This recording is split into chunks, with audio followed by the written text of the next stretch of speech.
I was going to get my 4-year degree and then go into the military as an officer. And, I learned really quick that things never worked out the way you planned them to. And I was a pilot before, although when I went in the Air Force, I became a paratrooper and not a pilot. My dad always gave me a hard time about that. He's like, you're a pilot, you go in the Air Force and you jump out of planes. He's like, what did you get in the wrong line? It just brought out the best in me.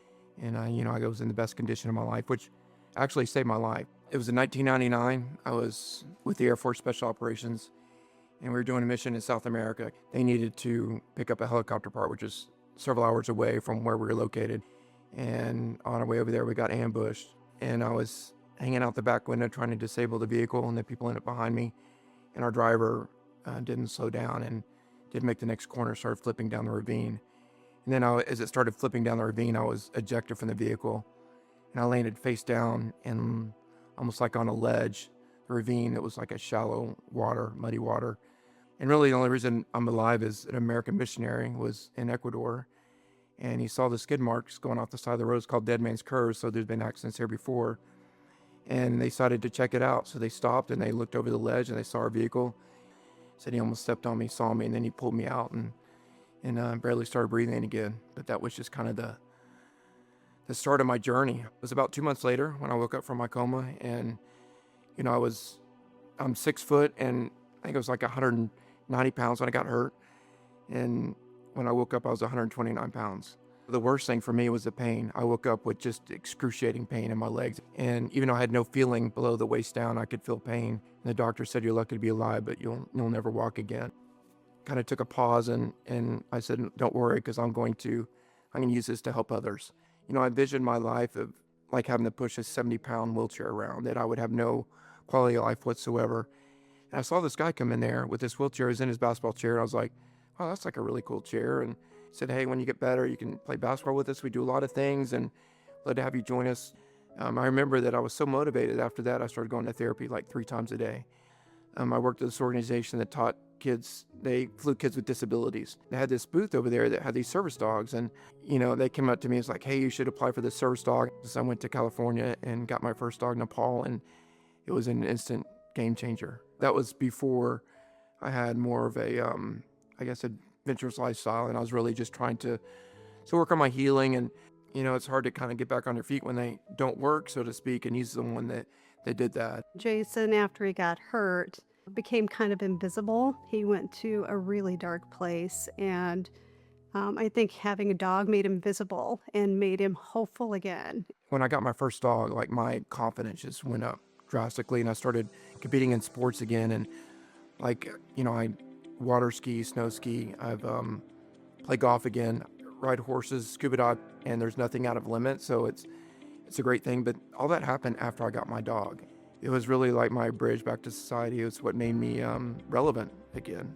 And then my second dog, Rue, she was 180 degrees different. That's when I was competing in the sports and Olympics and doing a lot of traveling stuff. It was just a perfect match for my lifestyle. And and then going to Yago, who's a combination. In between, we do a lot of traveling still. Living a life from a wheelchair is extremely tough. So, you need all the help you can get. It couldn't have been a better fit. Oh, Jason with Yago is independent. He is autonomous. And Yago gives him dignity. Jason doesn't have to ask somebody to do something for him because it's about being independent when he's in a chair.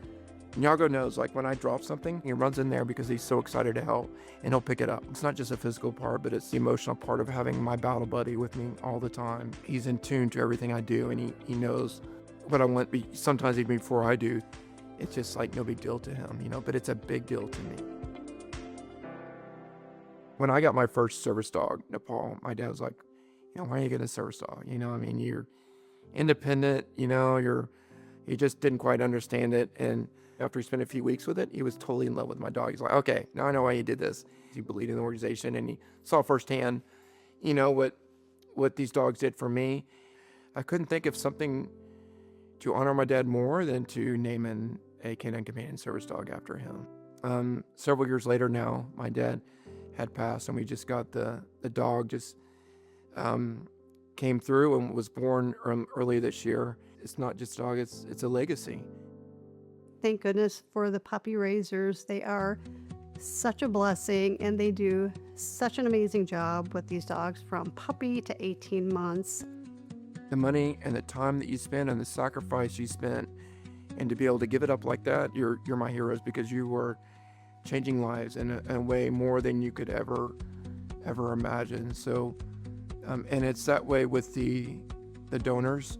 The donors are huge and an absolute blessing to people like Jason and myself and many, many others who have been rewarded, because it's a reward and a blessing and benefit to receiving these dogs. I feel like even though Yago is Jason's service dog, Yago serves me as well with his paws on the ground and 2 eyes on Jason. It does add an extra layer of safety and security and peace of mind. And, we've gone from, had some really bad times in just a short period of time. So it gives me peace of mind, and it's absolutely priceless. It's extremely tough to go through a situation like mine. To be, one day I was jumping out of airplanes, I was special operations, and to go from that to waking up from a coma saying that you'll never walk again. And now I have to live life from a wheelchair with a severe pain. We owe it to everyone who's gone through a situation like mine to help them. So it requires fundraisers like this for donations and money. It's very expensive. And so, these fundraisers are extremely important. I think people that need additional help, like Jason does, they never want to feel like a burden. But I feel like a dog being able to do the things that Jason needs him to do, again, keeps him independent, gives him dignity, and helps him feel like he's not that person that's a burden to somebody else, because he's not a burden. These dogs are life-changing, and it can, like me, it brought me out of a very, very dark time. And to not just out of a dark time, but a place where I can make an impact to others and have a difference in other people's lives, just as my dog has a big impact in my life. It's kind of paying it forward, I guess. Whether it's a veteran, somebody with hearing problems, PTSD, they're just an absolute blessing. Canine Companions is a lifesaver. I do think that Canine Companions and the dogs that Jason has have really saved his life. It's just an amazing organization. The people that work for the organization are amazing. The dogs are amazing, and they change lives. It's helped me become a better father, a better person. I don't believe I would have had the foundation of helping others. I know I wouldn't have without my service dog. And now I'm in love again and happily married, and I can owe much of that to this amazing organization.